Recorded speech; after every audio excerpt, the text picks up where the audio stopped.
내가 성공적인 인생을 살았는가, 실패한 인생을 살았는가, 진정한 평가는 살아있을 때는 잘 모릅니다.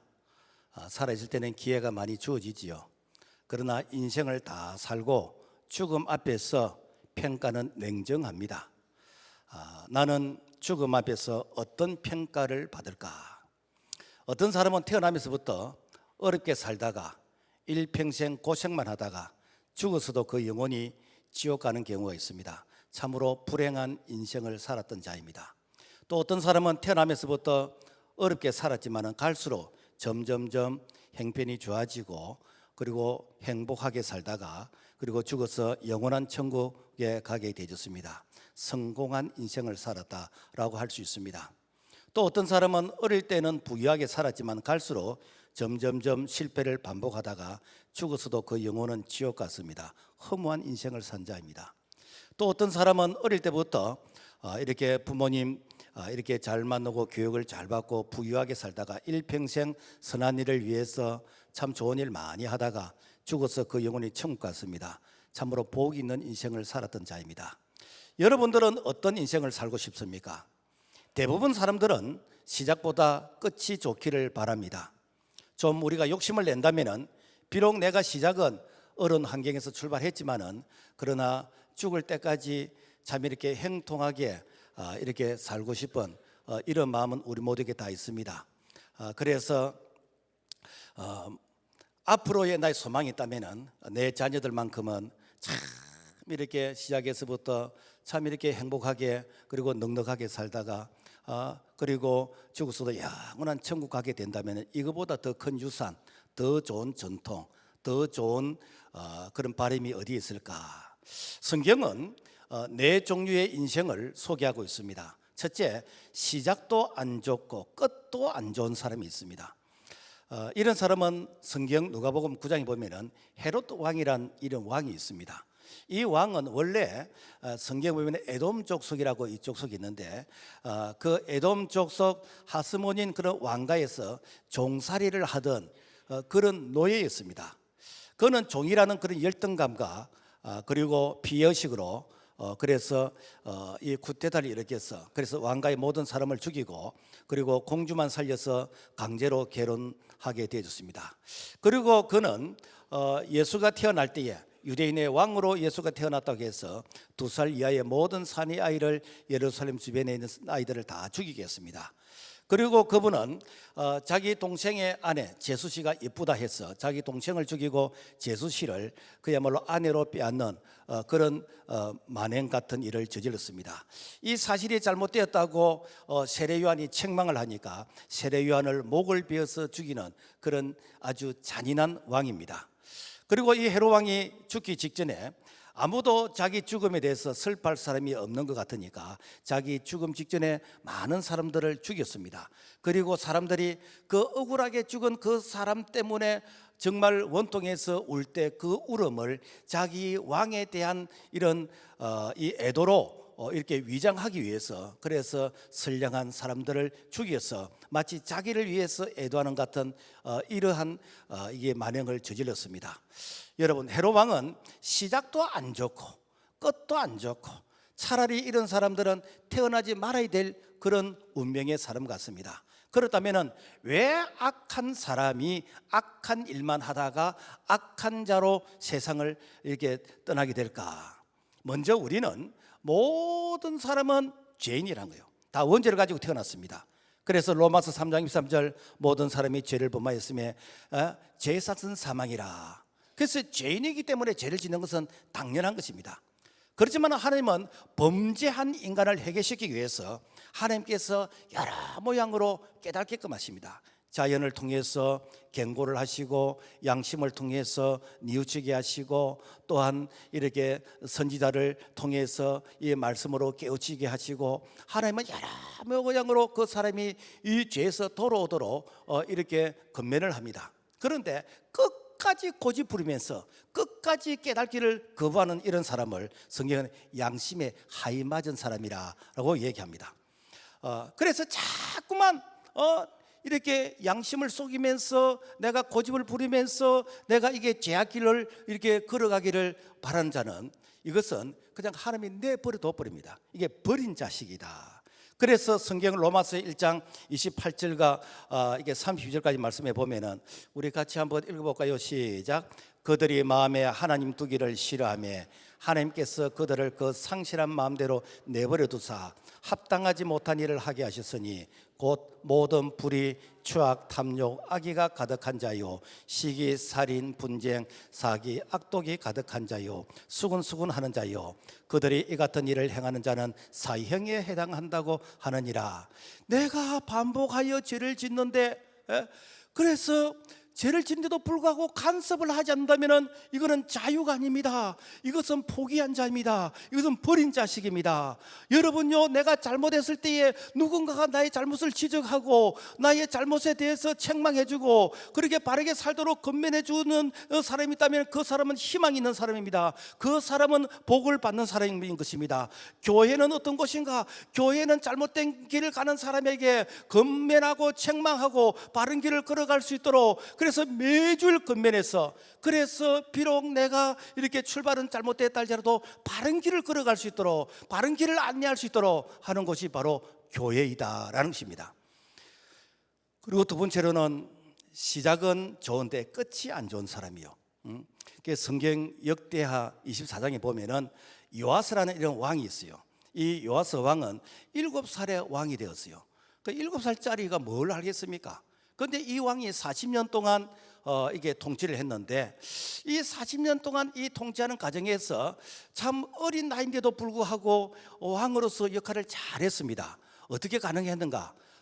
제사장 여호야다라는 이런 제사장이 있는데 그분에게 물어보는 거예요.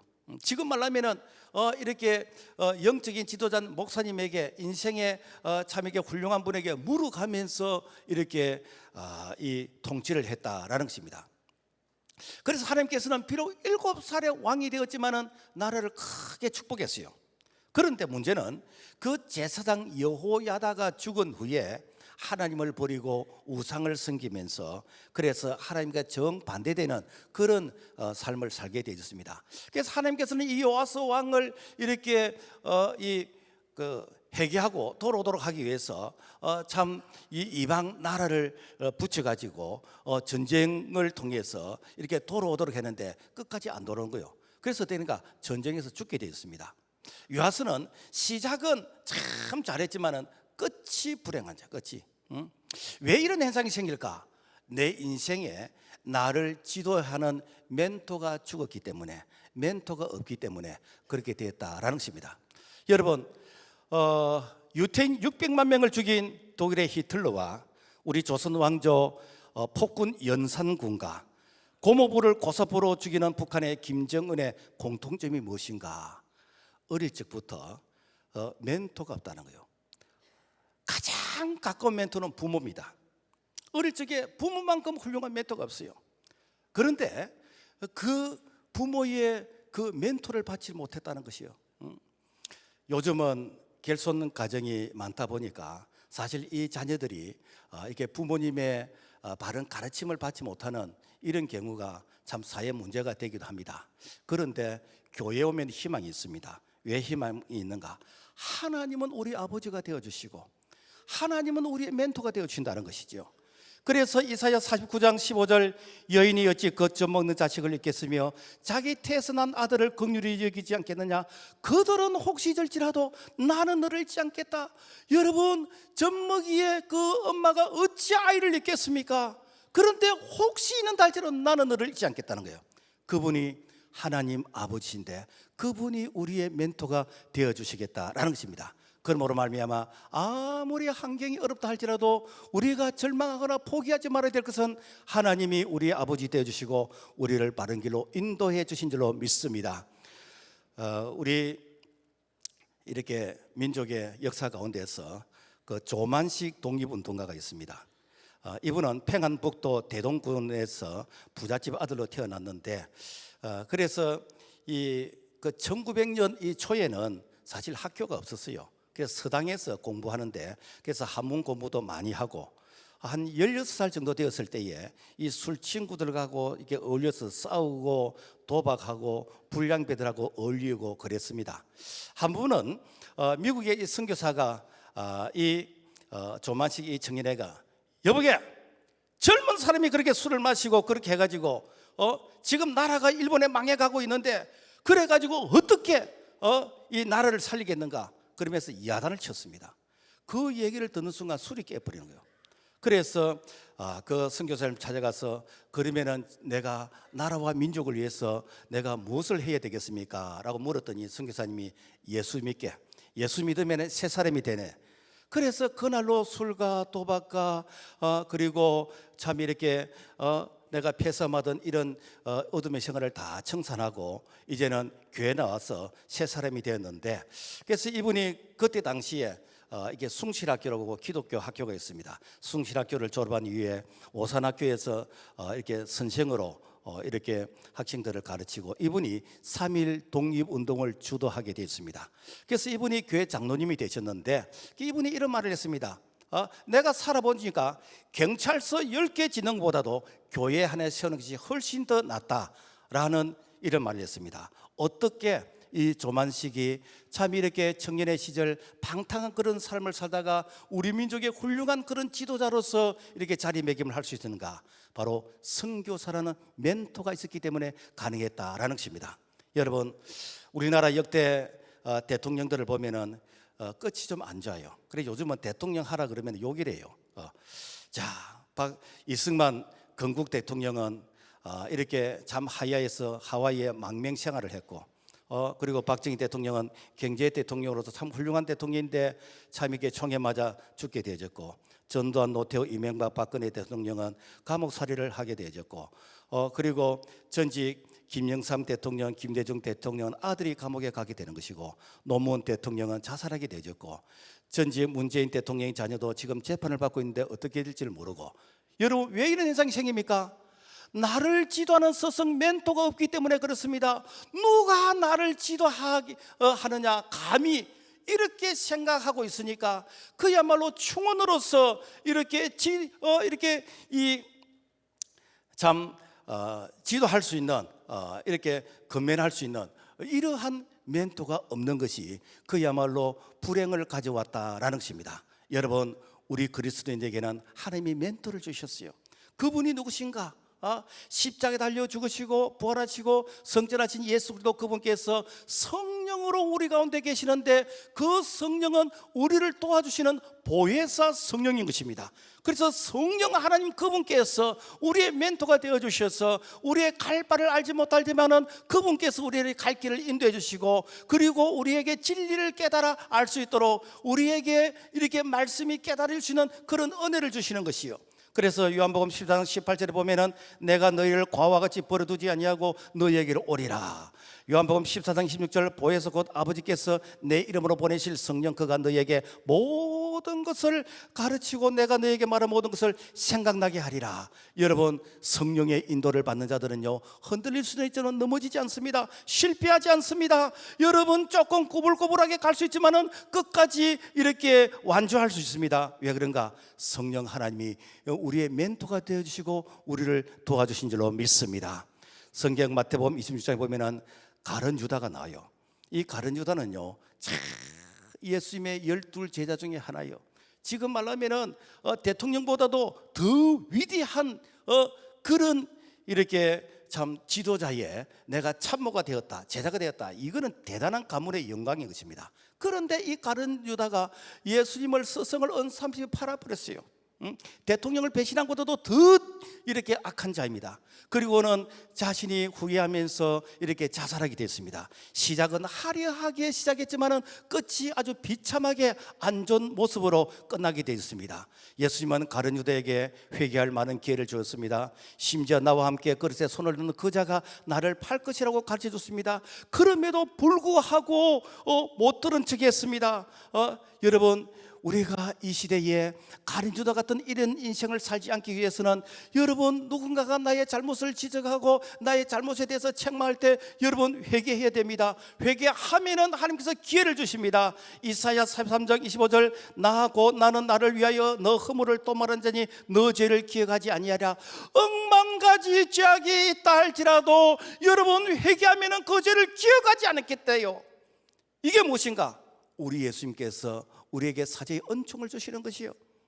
로마서 8장 1절과 2절, 그러므로 이제 그리스도 예수 안에 있는 자에게는 결코 정죄함이 없나니 이는 그리스도 예수 안에 있는 생명의 성령의 법이 죄와 사망의 법에서 너를 해방했으라. 그래서 예수 안에 있으면은 여러분, 내가 과거의 죄 때문에, 현재 짓는 죄 때문에, 미래의 내 인생의 두려움 때문에 여러분 염려하고 여러분 걱정할 필요 없습니다. 예수도 그분 앞에 나와서 회개하면은 그분이 우리 모든 죄를 씻어주시고, 그리고 새 사람을 살 수 있도록 우리에게 새로운 놀라운 은혜를 허락해 주신 줄로 믿습니다.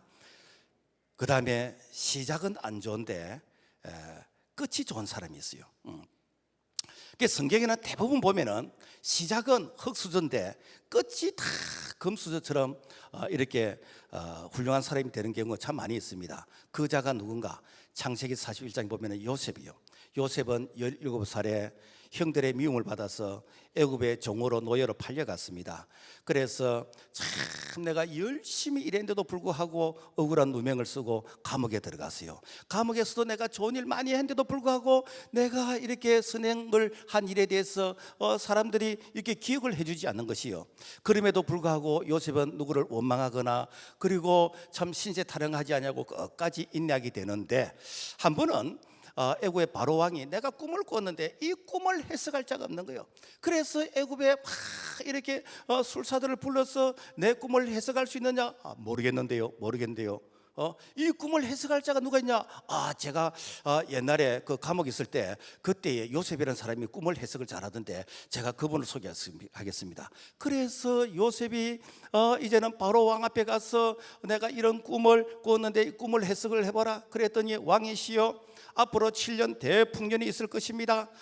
그리고 7년 대흉년이 있을 것입니다. 그래서 7년 풍년이 있을 그때에 전국에 이렇게 창고를 많이 지어서 이 양식 곡식을 많이 저장하고 7년 대기근 흉년을 대비해야 됩니다. 그러니까 이 왕이, 와, 이렇게 지혜로운 자가 성견지명인 자가 어디 있냐? 그래서 애굽에 국무총리를 세웠어요. 여러분, 이렇게 이방 나라에 이 종으로서 노예로 끌려온 자가, 당시 애굽은 지금 미국같이 세계 최고의 그런 강대국인데 거기에서 이 왕 다음으로 높은 국무총리가 되어졌어요. 그리고 이제는 7년 흉년이 시작이 되었습니다. 자기 이렇게 형제들이 사는 이스라엘도 역시 흉년이 들었어요. 그래서 그 형들이 애굽에 요셉이 있는 줄도 모르고 이제 와서 양식을 사러 오는데, 요셉이 딱 보니까 이 양식을 이렇게 줄 수는 있는데 이렇게 해가지고는 평생 얻어먹는 신세밖에 안 될 것 같아. 그래서 그 형제들 아버지를 전부 다 애굽으로 이주를 시킵니다. 애굽의 고센이라는 이 땅은 이렇게 농사 짓기 좋고 이렇게 이 짐승들 키우기 좋고, 우리를 말하면은 이렇게 팽야같이 그런 좋은 땅이요. 그래서 거기에 이주를 시켰어. 거기에서 생육 번성하게 되어지는 그런 축복을 누리게 되는 거예요. 그리고 나중에 이제 모세가 출애굽을 할 때 약 한 430년 지나서 보니까, 우와, 75명이 이주를 했는데, 우와, 200만 명이 넘는 사람들이 이렇게 이스라엘 민족들이 아주 번성하게 되어졌어요. 여러분, 누구를 통해서? 요셉을 통해서 이러한 일들이 일어났다라는 것입니다. 여러분, 그렇다면 요셉은 어떻게 해서 자기가 억울한 일을 당하고 자기가 이렇게 이 노예의 그런 신분으로 팔려간데도 불구하고 신세 타령하지 않고 인생 포기하지 않고 끝까지 인내할 수 있었던가? 그 이유는, 나는 하나님 앞에서 내가 살아간다. 하나님이 나를 보고 계시고 하나님께서 듣고 계시고 하나님이 나와 함께 하시고, 이 말을 조금 유식한 말로 하면 코람데오. 하나님 앞에서. 제가 어릴 적 교회 학교 주일학교를 다닐 때에 그때에 목사님이 이런 설교를 하시더라고요. 시골에 가면은 이 그 수박 밭에 이제 이 수박 쓰리를 하는 이런 일들이 들어 있었어요. 그래서 요즘은 뭐 수박을 다 하우스에서 하고 그렇게 하는데, 그래서 이제 주인 몰래, 주인이 안 보면은 수박 쓰리를 하게 되지는 이제 그런 경우가 있는데, 그래서 아버지와 아들이, 아들아, 내가 너에게 수박을 따줄 테니까 누가 오는가 이렇게 망을 봐라. 그리고는 이제 아버지가 들어서 수박을 따는데, 아버지 누가 봐요. 그러니까 수박을 따려다가 멈추고, 누가 본다느냐? 누가 보고 있다니까요. 그래 아무리 봐도 보는 사람이 없어. 그래 다시 가서 수박을 따는데, 아버지 누가 본다니까요.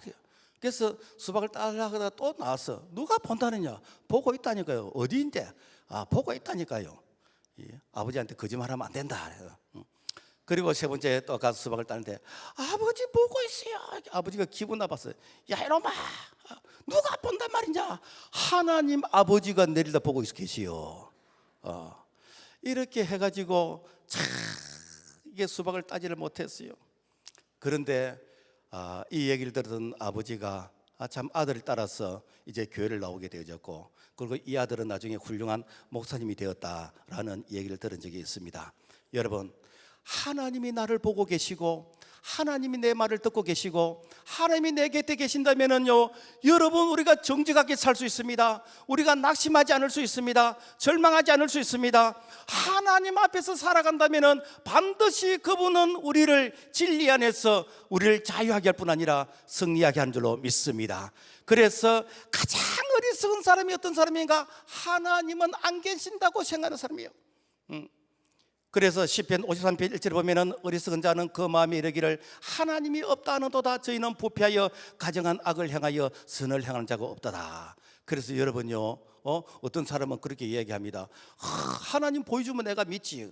여러분요, 하나님이 창조한 태양도 우리가 못 보면서 그 태양을 지으신 하나님을 보여달라라고 하는 것은 교만인 것입니다. 그렇지만은 하나님은 지금도 이 말씀을 통해서 우리가 말씀을 믿고 순종할 때 하나님께서 이 말씀이 지금도 우리에게 그대로 되게 해주신 줄로 믿습니다. 역대하 38장 보면은 므낫세라는 이런 왕이 있습니다. 그 아버지가 히스기야 왕인데, 히스기야 왕은 참 훌륭한 분이요. 그런데 그 히스기야 왕의 아들 므낫세는 전혀 반대되는 그런 또 삶을 살아요. 그런데도 불구하고 이렇게 왕으로서 55년 동안 이렇게 통치를 했습니다. 그래서 이스라엘의 가장 악한 왕이 아합이라는 그런 왕인데, 이분 때문에 3년 6개월 동안 비가 안 올 정도로 아주 악한 왕입니다. 그 다음으로 악한 왕이 바로 므낫세 왕인데, 그래서 이 므낫세 왕이 아수르의 공격을 받아서 그래서 이 므낫세 왕이 이제 포로로 잡혀가 끌려가게 됩니다. 그래서 아수르로 끌려가서 이 왕이 하나님 앞에서 회개합니다. 하나님, 내가 우리 아버지의 그 믿음과 신앙을 내가 이렇게 배우지 못하고 제가 이렇게 교만했습니다. 하나님 용서해 달라고 하나님 앞에 죄를 회개했습니다. 그랬더니 하나님께서 다시 기회를 주셨어요. 용서해 주셨어요. 그 후에 이 므낫세 이 왕은 전국의 우상을 다 버리게 하시고, 그리고 백성들에게 하나님만 섬기도록 이렇게 명령을 했습니다. 하나님께서 이 므낫세 왕이 이렇게 통치하는 동안 하나님께서 평강을 주시고 하나님께서 그 이렇게 왕과 그리고 나라를 축복하셨다라는 것입니다. 분명히 시작보다 끝이 좋은 자이다라는 것입니다. 그래서 성경은 우리가 실수하고 우리가 잘못했다 할지라도 하나님 앞에 나와서 회개하면은 하나님께서 우리의 죄를 기억지를 아니하신대요. 이사야 1장 18절 말씀 보면은 여호와께서 말씀하시다 오라 우리가 서로 변론하자. 너희의 죄가 주홍 같을지라도 눈과 같이 희어질 것이요 진홍같이 붉을지라도 양털까지 희게 되리라. 아무리 많은 죄를 지었다 할지라도 내가 하나님 앞에 나와서 내가 회개하면은 하나님께서 우리 죄를 기억지를 않겠다. 기억지를 않겠다요. 그래서 회개한 자가 하나님 앞에서 자꾸만 회개를 반복하면은 나는 네가 무슨 말을 하는지 내가 못 알아듣겠다. 왜? 나는 이미 기억지를 않은 거예요. 그런데 마귀는 자꾸만 그걸 기억을 해가지고 네가 그렇게 해서 예수 믿어, 네가 그렇게 해서 교회 가, 그래서 네가 이렇게 해서 천국 가라고 하면서 마귀는 우리를 정죄하지만은 하나님은 회개한 자 우리 죄를 깨끗하게 도말해 주시고 기억조차도 아니게 하시는 하나님 앞에서 우리의 잘못을 회개하고 그리고 하나님 앞에서 은총을 받는 자가 될 수 있기를 주님의 이름으로 부탁을 드립니다. 우리가 성경 보면은 사도행전 9장 보면 바울이라는 사람이 있습니다. 이 바울은 이게 원래 본명이 사울이었어요. 이 사울이라는 이름으로 있을 때 얼마나 악역을 많이 했는지 예수 믿는 사람들을 이게 잡아서 죽이는 일에 앞장서고 핍박하고 그야말로 못된 짓은 골라 했습니다. 서대반이라는 집사가 있는데 이분을 죽이는 일에 아주 이렇게 앞장섰던 이런 사람입니다. 이번에는 다메섹에 가서 합법적으로 예수 믿는 사람들을 이렇게 체포하러 가다가 그러다가 다메섹에서 부활하신 예수님을 만나게 된 것이요. 그리고는 어떻게 되는가? 이제 사울이 바울로 이제 변화가 되어졌는데 이분이 예수를 만난 이로부터 너무 좋았어. 결혼도 안 하고 일평생 동안 저 지중해 주변의 이 나라들을 이렇게 갔다 왔다 이 전도하는 이 여행, 그러니까 투어하는 관광이 아니고 복음을 전하는 선교하는 이 여행을 4번이나 이렇게 반복을 할 수 있을 정도로 그만큼 복음을 열심히 전하다가 그리고 당시에 세계 모든 길은 로마로 향한다고 할 정도로 로마에 가서 복음 전하다가 결국 순교하게 되었습니다. 그래서 신약 성경에서 예수님 다음으로 그런 위대한 분이 누구신가? 이 바울입니다. 바울은 시작은 이게 악한 자로서 이게 시작은 나빠지만 끝이 참 좋은 그런 자로서 평가를 받고 있습니다. 우리 한국의 교회 역사도 그런 사람이 있어요. 누군가 김익두라는 목사입니다. 이분은 1900년대 초에 저 평양에 아주 유명한 깡패였습니다. 시장에서 장사하는 사람들이 오늘 김익두 만나지 않게 해달라고 물 떠놓고 아침에 빌고 나올 정도로, 왜? 김익두에게 한번 걸리게 되면은 그날 장사한 거 이거 다 뺏기게 되는 것이고 말 안 들으면은 이게 판을 엎어버리고, 그러니까 김익두 만나지 않게 해달라고 고사 지낼 정도까지 그만큼 김익두가 아주 이렇게 악한 자였습니다. 한 번은 김익두가 이렇게 어느 천막에 뒤에 앉아서 이렇게 구경을 하고 있는데 저 미국에 이 스왈렌이라는 이 선교사가 설교를 하고 있는 거예요. 드듬드듬 이렇게 한국말로 이렇게 설교를 하는데 그 설교를 듣다가 주 예수를 믿으라 그리하면 너와 내 집이 구원을 얻으리라 라는 이 말씀에 필이 꽂혔어요. 그래서 이 김익도가 이게 선교사님을 이제 찾아가서 내가 어떻게 살면은 이렇게 바른 이렇게 사람으로 살 수 있겠습니까? 라고 했더니 그러면은 예수를 믿어야 된다고. 그 교회를 나가게 되지고, 그 교회를 나가도 아주 또 여러분요, 이 깡패가 이렇게 변화되어지면은 정말 이렇게 신앙생활을 해도 아주 멋지게 용기 있게끔 합니다. 그래서 너무 신앙생활을 열심히 하니까 평양에 신학교를 보냈어요. 자, 그런데 나는 예수 믿고 새 사람이 되어지고 나는 신학교까지 가게 되는데 아무도 나를 변화된 사람이라고 인정을 안 해주는 거예요. 그래서 가면은 전도하기 위해서 가면 설설설 피해버리고, 그래서 한 번은 이 김익두가 부고장을 보냈습니다. 김익두는 죽었다라고 부고장을 보냈어요. 그랬더니 이렇게 시장에서 장사하는 사람이 죽었다 그러니까 그래도 참 이 부고장을 이렇게 받고 보니까 좀 안 됐다. 그래서 죽은 사람 그래도 한번 내가 조문이나 가야 되겠다라고 해서 김익두 집에 떡 갔더니 김익두가 한복을 딱 이거 대청마루에 앉아 있는 것이요. 참, 저 깡패가 그러면 그렇지, 저 사기꾼이 죽었다고 지 이름까지 팔아먹고 이렇게 조의금까지 받으려고 그런다. 그러면서 이렇게 밖에서 물을 떠가지고 김익두에게 들어 부었더니 허허허허, 예수는 내가 믿었는데 복은 당신이 받았어. 과거에 김익두 갔으면 당신은 죽었는데, 참, 내가 과거에 김익두 못된 짓을 하는 김익두는 이미 죽었고 이제는 예수님 안에서 내가 새 사람으로 살게 되었다라는 것입니다. 그 이제 이분이 이제 평양 신학교를 졸업하고 이제는 목사가 되어서 그래서 전국을 다니면서 이제 이 부흥회라는 거. 부흥회는 뭔가 하면 각 교회 다니면서 이렇게 이제 설교를 하고 이제 이런 것인데, 그때 당시는 대부분 걸어 다녔어요. 차가 없고 그랬기 때문에. 그래서 한여름에 이제 겨울을 건너고 언덕을 올라가서 참 너무 더워서 우통을 벗고 잠시 바람을 쐬고 있는데 어떤 사람이 술이 취해서 올라오는 것입니다. 올라오더니 다짜고짜로 왜 내보다 먼저 올라갔냐고 그러면서 이렇게 술 취한 사람이 두들기 패는 거예요. 실컷 맞고 그래서 다 때리소. 그러니까 그래 내가 누군지를 아요. 내가 김일두입니다. 아이고 형님 살려달라고 살려달라고. 옛날에 김일두 같으면 오늘 당신은 제사날인데 내가 살려주겠다고. 그런데 내가 부흥회 하는데 따라왔어. 설교를 들으라고. 그래서 그분이 설교를 듣고 나중에 장로가 되었다라는 것입니다. 그리고 그 김익두는 6.25 전쟁 때 이제 죽게 되어졌는데, 이 김익두는 시작은 나빴지만은 그러나 끝이 좋은 사람이에요. 우리가 성경에 보면 이런 사람이 있습니다. 예수님께서 십자가에 달려 죽으실 때에 예수님 좌우로 이렇게 강도가 이제 같이 십자가에 못을 박혀서 이제 죽게 되지는. 그래서 어쩌면은 한 시간 안에 죽을 수 있는, 뭐 길어봐야 2-3시간 안에 죽게 되지는 그런 운명인데, 한 사람은 예수를 향해서 욕을 합니다. 당신이 이렇게 메시아라 그럴 때, 구원자라 그럴 때 당신이 십자가에서 내려오면 내가 당신 믿을게 라고 하면서 비웃습니다. 그러나 다른 한 사람은 당신의 나라가 임할 때 나를 기억해 달라라고 이렇게 합니다. 이때 예수님께서 내가 진실로 너희에게 이르노니 오늘 너가 나와 함께 낙원에 있으리라. 무엇인가?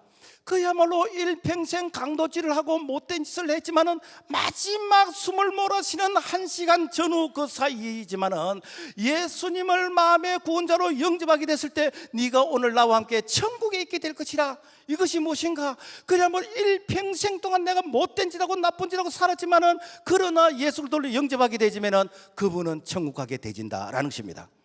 목사인 제가 가끔 이렇게 중환자실에 임종을 앞둔 분들에게 신방을 가서 그래서 구원의 확신도 점검하고 마지막 복음을 전하는 이제 그런 경우가 있습니다. 그래서 이제 중환자실에 가면은 뭐 산소 끼고 그 다음에 뭐 맥박이고 주렁주렁 무슨 게 줄도 달고 그래 있습니다. 그래서 이제 복음을 전하는데 어떤 사람은 끝까지 눈도 제대로 따지 못하는 사람이 고개 핵 돌려버려요. 그런데 어떤 사람은 마지막 순간인데 말을 못하니까 목사님 제가 기도할 때 아멘이라고 하세요. 목사님 제가 기도할 때 마음속으로 따라하세요. 그러면서 이제 기도하고 이럴 때 아멘하고 따라하는 사람이 있습니다. 그런데 제가 의사한테 물어보니까 우리 몸의 기능 가운데서 제일 끝까지 기능이 살아있는 기능이 있대요. 그게 기래요, 기. 그러니까 심장은 멎었고 의학적으로는 사망 진단서가 나왔는데 그 기는 열어놨대요. 왜 열어놨겠습니까? 마지막 순간, 마지막 1분의 순간이라도, 마지막 10초의 순간이라도 예수 믿고 복음을 듣고 그래서 천국 가라고 하나님께서 마지막 몇 초의 순간까지 길을 열어놓으셨다는 거 아닙니까? 그런데도 우리가 이 복음을 거절하겠습니까? 로마서 10장 9절과 10절 말씀 보면은 너가 만일 너 입으로 예수를 주로 시인하며 또 하나님께서 그를 죽은 자 가운데서 살리실 너 마음에 믿으면 구원을 받으리라. 사람의 마음으로 믿어 의에 이르고 입으로 시인하여 구원을 얻게 되느니라. 그래서 자녀가 부모에게 해드릴 수 있는 최고의 요덕은 무엇인가? 예수님 믿고 천국 가게 해드리는 것이요. 그 다음에 부모님에게 뭐 좋은 옷도 해드리고 맛있는 음식도 드리고 여행도 시켜드리고 최고의 선물은 무엇인가? 예수 믿고 천국 가게 해드리는 것이요. 이것이 가장 큰 선물인 것입니다.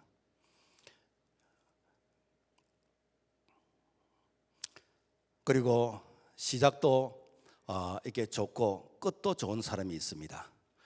성경 보면 출애굽기 3장에 이게 모세가 소개되고 있는데, 이 모세는 당시에 히브리인 그리고 이스라엘 사람들이 그 애굽에서 이게 종살이 하고 있을 그때인데, 그래서 이 히브리인들이 자꾸만 이렇게 백성들이 많아지는 거라. 그러니까 만약에 전쟁이 났을 때에 이 히브리인들이 이렇게 내란을 일으키고 오히려 이렇게 애굽 사람들을 뭐 상대로 해서 싸우게 되지면 이거는 큰일 날 것 같은 거라. 그래서 되는가, 히브리인의 남자가 태어나면 다 죽여버리라.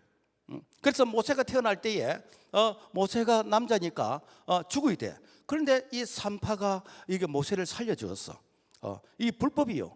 그런데 이 모세가 이제 자라면서 이제 목소리가 이제 담장 밖으로 이제 새 나가고 하니까 그러니까 더 이상 이렇게 숨겨서 키울 수가 없어요. 그래서 이 아이를 갈대 상자에다가 이제 역청을 칠하고 거기다가 아이를 담아서, 그래서 지가 뭐 명이 길면 살겠지라고 하면서 하나님께 기도하는 마음으로 이제 나일강에 뛰었는데, 그 시간대에 이 애굽의 이 바로 왕의 이 공주가 이렇게 나일강에 목욕하러 나와서 딱 보니까 와, 어떤 상자가 떠내려오는데 열어보니까 아기가 울고 있는 것이라, 와, 신이 내게 이렇게 아들로 선물을 주셨다라고 생각하고, 그래서 그 아기를 자기 양자로 삼게 되지요. 그래서 이 아기가 이제 애굽 왕궁에서 약 한 40년 동안 왕궁 교육을 이제 받게 되집니다. 그리고는 이 그 아이가 자기가 히브리인이라는 것을 이제 알게 되지고, 자기 민족이 고통 당하는 것 때문에 참 이렇게 마음이 아파서 자기가 인간적인 그런 방법으로서 자기 민족을 해방시키려고 하다가 이제 오해를 받아서 쫓겨났다가, 그래서 나중에 80이 되어서 이제는 출애굽의 지도자로 쓰임받게 됩니다. 그래서 이 모세가 출애굽의 지도자로 쓰임받게 되지는데, 하나님께서 모세를 돕는 자를 붙여주십니다. 모세는 말을 좀 잘 못하고 조금 어눌한 부분이 있는데 말 잘하는 형 아론을 붙여주시고, 또 이렇게 싸움 잘하는 여호수아를 붙여주시고, 하나님께서 모세를 붙여주시는 거예요. 그리고 출애굽을 이제 하게 되어지는데, 앞에 홍해 바다가 있습니다. 홍해가 갈라지면서 길이 만들어지게 되는 것이고, 광야에 나오는데 이제 너희들이 이렇게 살아야 된다. 하나님께서 모세를 통해서 이제 율법의 말씀을 주시고, 이 광야에서 하나님께서 매일매일 하늘에서 양식이 내리는 만나를 먹게 되는 것이고, 그리고 이렇게 어디로 가야 될지를 모를 때 구름 기둥 불기둥을 인도해 주시고, 그야말로 반석에서 생수 터지고 기적에 연속하게 되는 것이요. 어떻게 가능했는가? 이 모세는 하나님을 사랑하고 하나님의 계명을 지키다는 거예요. 신명기 5장 10절의 말씀 보면은 나를 사랑하고 내 계명을 지키는 자에게는 천대까지 은혜를 베푼다는 거예요. 여러분, 우리가 하나님 사랑하고 그분의 말씀을 지키면은 여러분요, 하나님께서 천대까지 은혜를 주신대요. 우리가 부모님에게도 부모님 말씀에 순종하고 부모님 가르침에 이렇게 순종하면은 부모님이 많은 자녀들 가운데 그 자녀를 특별히 좀 더 사랑하게 되는 것처럼, 우리 하나님은 그런 자녀를 천대까지 축복하신다는 거예요. 그리고 하나님의 말씀에 순종하면은 얼마나 하나님께서 사랑하시는지 친구처럼 대해준대요. 그래서 출애굽기 33장 11절, 사람이 자기 친구와 이야기함같이 여호와께서는 모세와 대면하여 말씀하시느니라. 여러분, 대통령 만나기도 쉽지 않는데 하나님께서 우리를 친구처럼 이렇게 속삭여 주시고 이야기해 주신다는 거예요. 여러분, 얼마나 큰 축복입니까? 바로 이런 자가 출발도 좋고 가정도 좋고 끝도 좋은 사람이다라는 것입니다. 열왕기하 23장에 보면은 요시아라는 왕이 있습니다. 이 왕은 므낫세 왕의 손자인데 8살의 왕이 되었어요. 8살의 왕이 되어서 31년 동안 이렇게 이스라엘을 잘 다스렸는데, 그래서 참 이렇게 제사장의 이런 도움을 받고 그래서 이 왕으로서 통치를 하는데, 나라에 있는 우상을 다 제거하고, 그리고 하나님의 성전을 보수하고, 그래서 하나님의 성전을 이렇게 관리하는 가운데서 이 성전에 율법책이 있네. 지금 말하면은 성경이 거기에 있는 것을 발견했어. 그래서 율법책을 보니까 와, 그동안에 우리 백성들이 유월절을 안 지켰네. 하나님의 이 절기의 말씀을 안 지켰네. 그래서 전국적으로 백성들에게 유월절을 지키겠습니다. 여러분, 하나님 보실 때 얼마나 이렇게 사랑스러우신지. 그래서 참 이렇게 어린 나이에 8살의 왕이 되었지만은 그 나라를 평안하게 해주시고, 그리고 참 왕을 하나님께서 축복하셨다라는 것입니다. 여러분, 참 시작도 좋고 그리고 끝도 좋은 자. 여러분요, 얼마나 큰 축복입니까? 이런 사람이 바로 명문의 그런 가문을 만들어갈 수 있다라는 것입니다. 우리가 세상에서 명문고, 뭐 명문대학, 뭐 명문 프로구단, 뭐 이런 얘기 하잖아요, 그죠? 신앙에도 명문 가정이 있습니다. 우리가 그 디모데후서 1장의 5절을 보면은 이는 너 속에 거짓이 없는 믿음이 있음을 생각함이라. 이 믿음은 먼저 너 외조모 로이스와 너 어머니 윤식 속에 있더니 너 속에도 있는 줄 확신하노라. 뭔가 하면은 외할머니 그리고 어머니 자기 3대를 이렇게 이어서 이렇게 하나님을 잘 믿는 이런 가정이요. 그러니까 3대면은 한 대를 우리가 30년을 보면은 약 한 100년이잖아요, 그죠? 100년 동안 믿음의 생활을 잘한 이런 가정, 하나님께서 1000대까지 은혜를 주시, 1000대까지. 왜 그런가? 기독교 문화가 만들어지는 거요. 성경적인 가치의 문화가 만들어진 거요. 내 대해서 예수를 믿으면은 뭐 예수를 이럴 때는 어떻게 될까? 그래서 뭐 주일날 이렇게 누구 결혼식 있다는데 갈까 말까? 이게 공휴일인데 다른 사람들은 해외 여행 간다는데 갈까 말까? 이렇게 갈등이 생깁니다. 그런데 이 100년 동안 믿음의 생활을 잘하게 되어지면은 그런 성경적 가치의 그런 기독교 문화가 만들어지게 된 거예요. 그러니까 후손들에게 물려주는 최고의 유산이 무엇인가? 그 신앙의 가치, 바로 믿음의 생활이다. 하나님께서 이런 이게 가정에 믿음의 명문 가문으로서 1000대까지 복을 신다는 거예요. 자, 우리 잠시 영상을 한번 보겠습니다.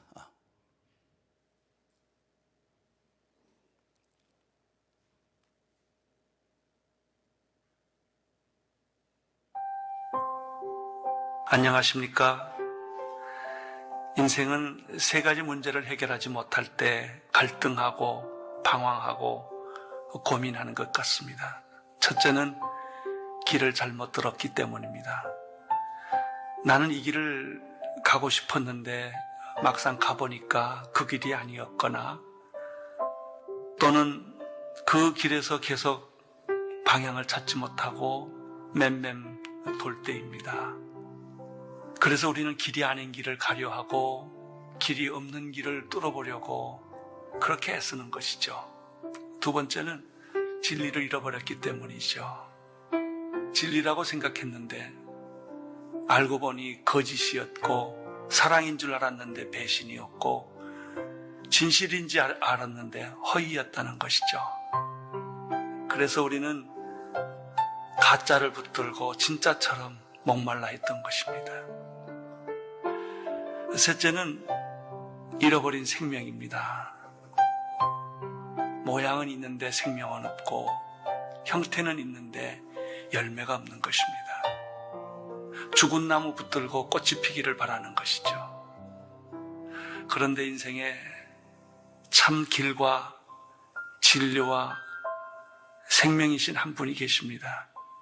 그분을 만날 때 우리는 잃어버렸던 길에서 등대를 발견하는 것이고, 우리는 거짓과 허위 속에 맴돌고 살았던 자기 자신에게서 진실한 진리와 그리고 빛을 보는 것이죠. 뿐만 아니라 도저히 희망도 없고 도저히 더 이상 갈 길도 없었던 죽음 앞에서 생명을 발견하고 좋아하는 것입니다. 나는 여러분들에게 이분을 소개하고 싶습니다. 이분의 이름은 예수 그리스도이십니다. 2000년 전에 마리아의 품에서 태어났지요.